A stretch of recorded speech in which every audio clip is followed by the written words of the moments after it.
I'm Yuri. I'm Jacob. And we're going for a drive.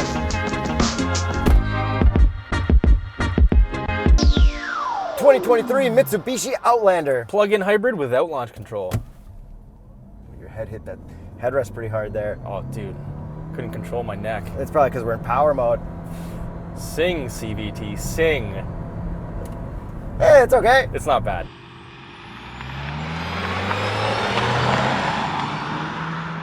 Horsepower and torque. A combined 248 horsepower and 322 pound-feet of torque from a 2.4-liter four-cylinder plug-in hybrid with 2 electric motors. Yeah, so we got a motor up front, motor in the back. And I think when you go to power mode, you get a little bit more power to the back too. So here, we're just gonna chill, electric normal mode. It feels extremely EV-like. Okay, now let's put in normal. Is it gonna feel exactly the same? Oh, that's for sure. Yeah, for sure. Okay. Hey! Power mode does something. Wow, that's nice. This feels like a full EV as you were flooring it and doing everything. It doesn't feel like it's being driven by a gas engine. I feel like that gas engine is just like generating power for the motors. And how far can this go on full EV only? 61 kilometers or 38 miles. Heck yeah, and this is a plug-in hybrid. And since it's the top trim, it also has DC fast charging, but it's a CHEDEMO. Yeah. Which is getting plugged up with Tesla chargers at IV charging locations and stuff, so that's interesting. But This is based off the Rogue. It's got the Rogue infotainment and it's based off the Rogue platform, so that's cool. Yeah, and then it's a cheater 3-row in the most sense of that word, because you cannot fit any adults comfortably back there. Put your head back on your headrest, bruh. Okay. Headrest, let's get it in there. Terrible. Well, I'm all right. Like my knees fit, my head fits. This is not for Jacob-sized adults. I think it's for dogs. I fit behind myself in all 3 rows, but just barely. So yeah, it's a 7-seater, which is pretty cool. Yes, barely. But you can reconfigure that rear row in many different ways. Yeah, and like the middle row's got like a lot of room too. Yeah, and that slides back, which is really nice. But those like rear headrests are like ridiculous. They look so funny. Yeah. But even with that rear row all the way up, you can actually fit like a bunch of carry-ons and stuff in the very back in the trunk, which is still cool. Yep. More than I think. And now for the most important part for me for plug-in hybrid vehicles, how does all the plug-in hybridness work together? We have an EV button.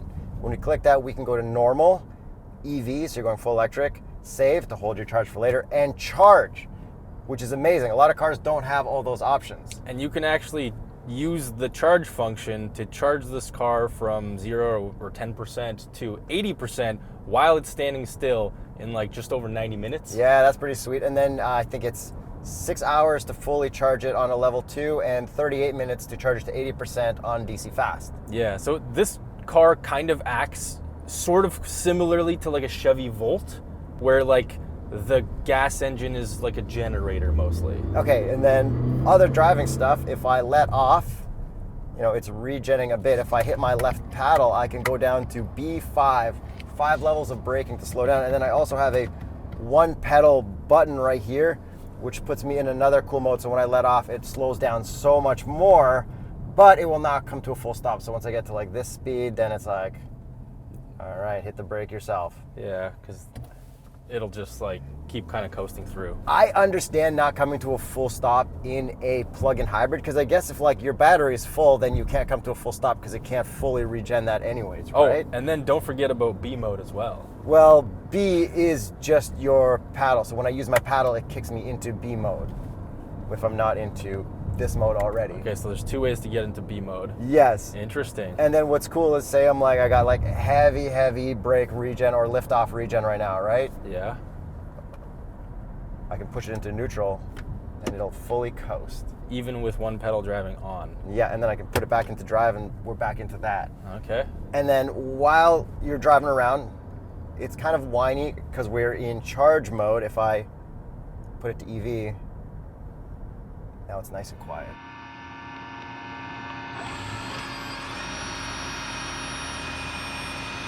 It's the exact same. Oh, there's the gas engine.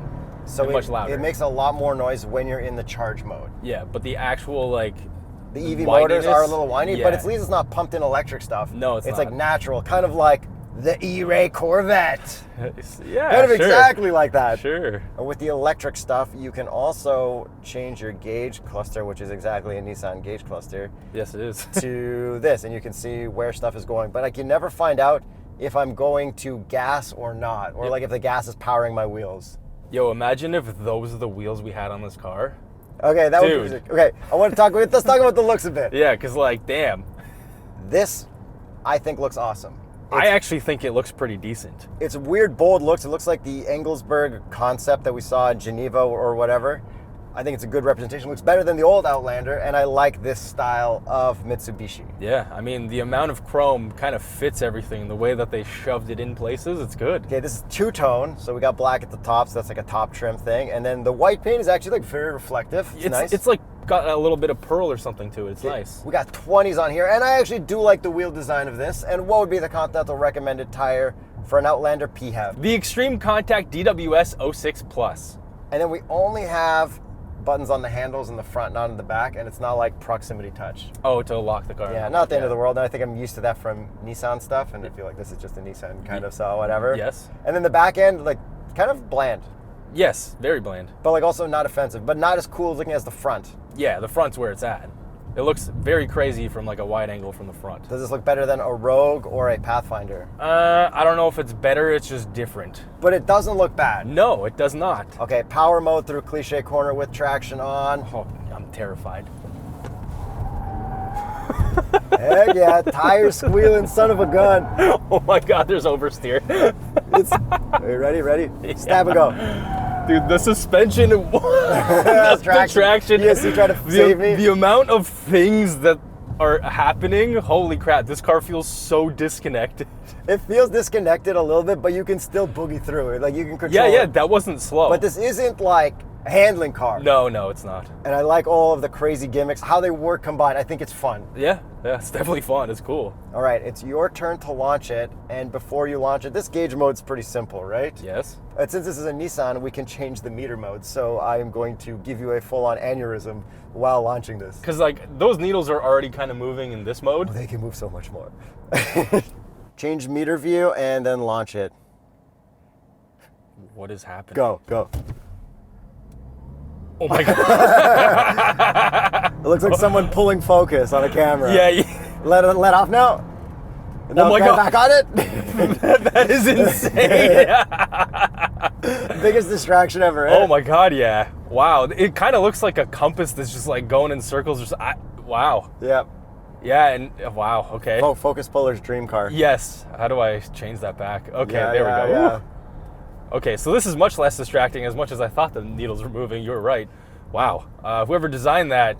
There's Nissan, and they just repurposed it. They're like, damn, I guess this is what we have to work with. gonna But end it was fluid. It was very fluid. Yes, just going to end that statement there. Okay, get my wheel into my driving position and send it into cliche corner. And yeah, okay, body roll like crazy. And then You can feel it snaking around. exactly. You Oh. can feel the disconnect because the rear end, I believe, is just motor only. So there's no drive shaft. And the rear motor has as much power, I think, as the gas motor here. Okay, that's pretty And good. you were in normal mode. If you were in power mode, then you would have got more kick out because it would have sent more to the back. And when I drove this earlier, it did exactly that, and it did kick out. It's a okay. lot We'll more. go back through. You can rip it again the good way. Yeah, okay, I'll try that. But yeah, so we do have paddles, which you said, but we can also do nothing with the right paddle other than get out of the brake regen once we get into it with the left paddle. Yeah. But the steering wheel feels nice. The buttons are exactly the same as a Nissan, except the whatever Pro Pilot Assist on a Nissan is blue. Yeah, This is it's a Me Drive or something. I guess they My can't, Drive. They can't get rid of the iMev branding yes, from stuff. It's green here. But the interior is what I want to talk about because it is really nice in here. Yeah, we got quilted. Must feel the softest elbows Yes. I've ever felt in like a modern car. Yeah, like unreal actually. Like And if you stop looking at Mitsubishi as like a meme company, like there is some good stuff here. 100% there is. And like you said with this quilting, this would match perfectly with a set of TuxMat, like literally perfectly. Yeah, and you get a lot more coverage. Yeah. So go to tuxmat.com/TheStraightPipes, and they're also having contests, so definitely follow us and them on Instagram so that you don't miss out on any free giveaways. And these seats are so comfortable. They have the right amount of bolstering, but they're so soft and supple. Oh, up, down, forward, back, lumbar, which is great. And we got massage, which is kind of just like stuff moving. It's not like good massage. Yeah, the massage is, they just had to add it as a feature on a checkbox. Okay, back to materials. Piano black. I hate it. Whatever. Yeah.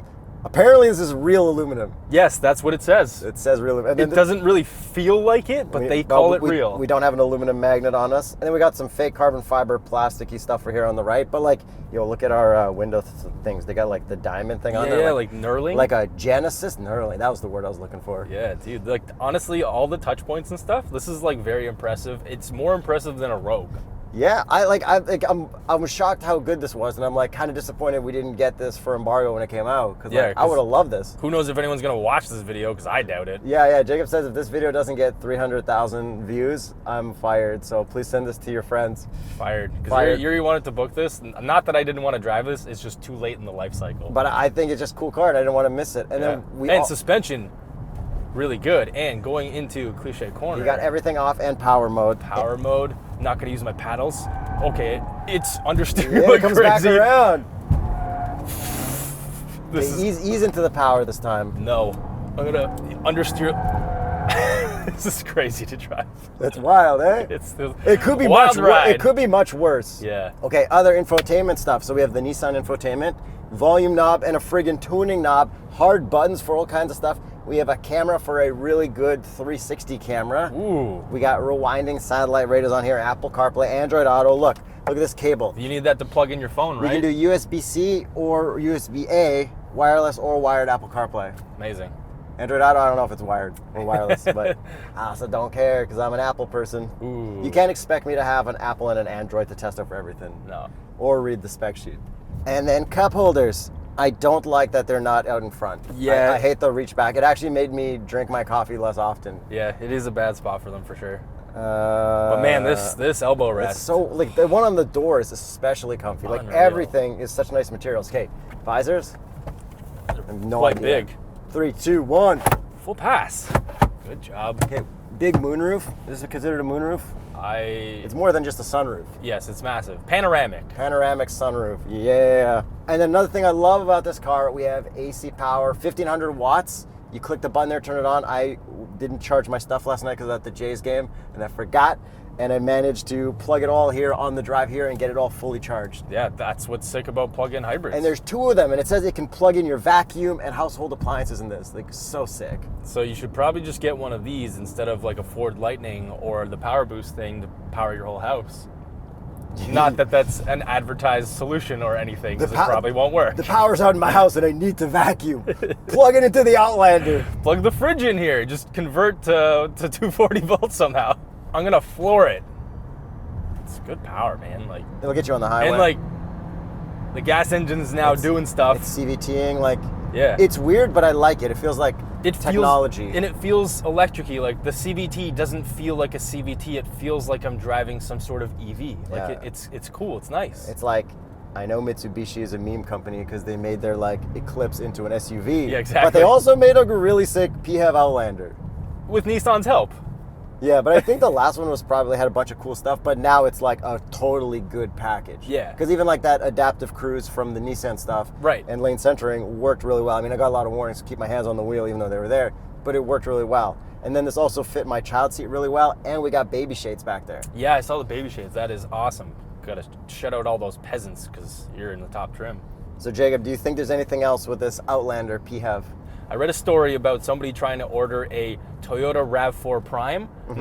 Not that it's like a direct competitor to this, but it's also a plug-in hybrid SUV. Well, I think like it's like the RAV4 Prime, and then the Tucson plug-in, and then the Sorento plug-in. So they were on a wait list, I think, for 8 years, which I think the model wouldn't even be in the life cycle at that point.